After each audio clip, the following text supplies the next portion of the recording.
क्षणमपि सजन संगति दीर्घा भवत भवानव तरने नौका। थोड़ी भी सज्जनों की संगति संसार समुद्र से पार कराने वाली नाव बन जाती है।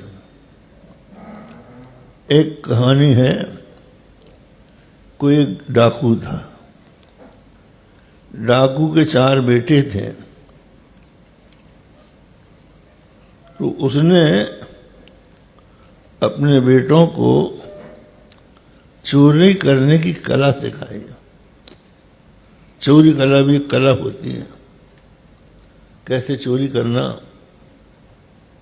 ये साधारण बुद्धि का काम नहीं है। इसके भी जानकार होते हैं और वो सिखाते हैं। उसने अपने बेटों को चोरी करने की कला सिखाई और कहा, गुरु दक्षिणा दो। बोले कौन सी दक्षिणा? बोले सत्संग में कभी नहीं जाओगे। अगर सत्संग में तुम पहुंच गए तो कान बंद कर लेना, कोई बात सुनना मत।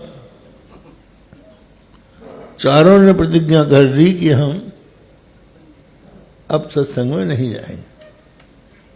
संयोग की बात है, राजा के खजाने की उन्होंने चोरी की, उनमें से एक ने।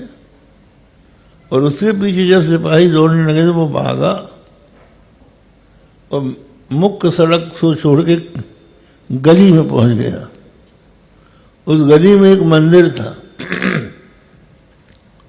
मंदिर में एक विद्वान पंडित कथा सुना रहे थे। वो कह रहे थे कि देवताओं की पलक नहीं झपकती है और उनकी छाया धरती में नहीं पड़ती है। वो पहुंचा वहां, लेकिन देखा कि सामने सत्संग हो रहा है। पिताजी ने कहा था कि सत्संग में मत जाना और पहुंचाओ तो कान बंद कर लेना।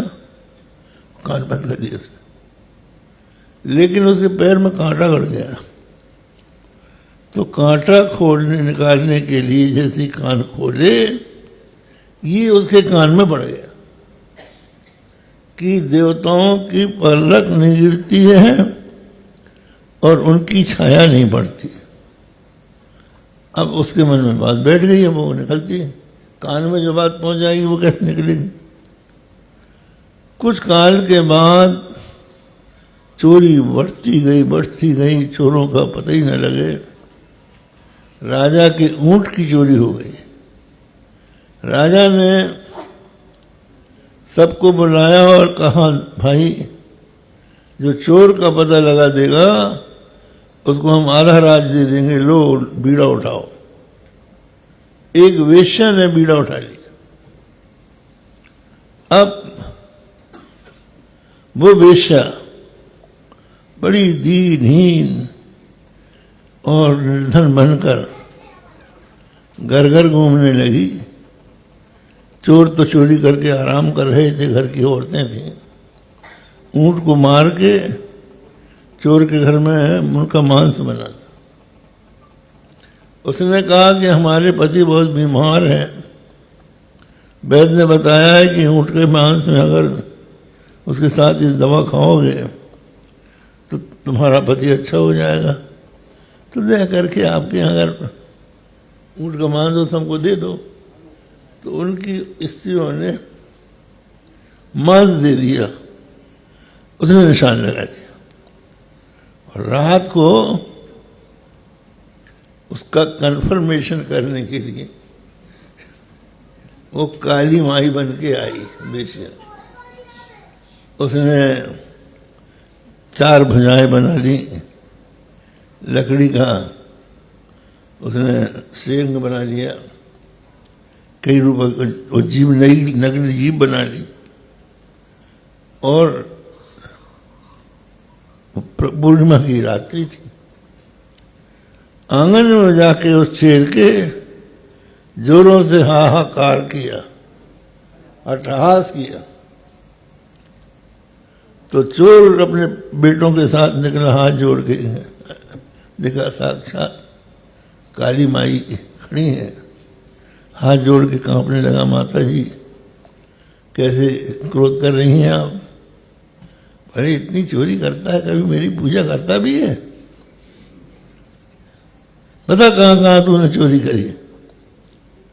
अब वो हाथ जोड़ के सब बताने वाला था, इतने में वो जो छोटा लड़का था जिसके कान में पड़ गया था, उसने देखा कि ये तो काली माई मिचर मिचर कर रही है, आंखें गिरा रही है और इसकी छाया भी पड़ रही है।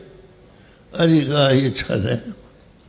तलवार लेके जैसे ही दौड़ा तो उसकी जीभ कहीं गई, हाथ कहीं गए, सिर कहीं गया, पकड़ी गई, पकड़ के उसका झोंटा घर में बंद किया और परिवारों से बालों से कहा भागो यहाँ से। तो सब के सब चोर परिवार वहां से निकल के उस राजा के राज से दूसरे राज्य में चले गए। तब उन्होंने चैन की सांस ली। तो उसने कहा कि भाई तुमने हमको बचा लिया, कैसे बचाया?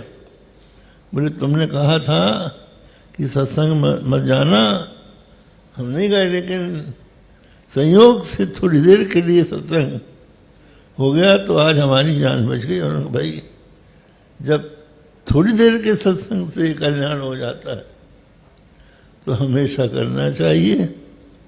उन लोगों ने सत्संग करना प्रारंभ कर दिया और वहाँ से सद्बुद्धि प्राप्त करके चोरी करना छोड़ दिया और कर्म बंधन से मुक्त हो गए।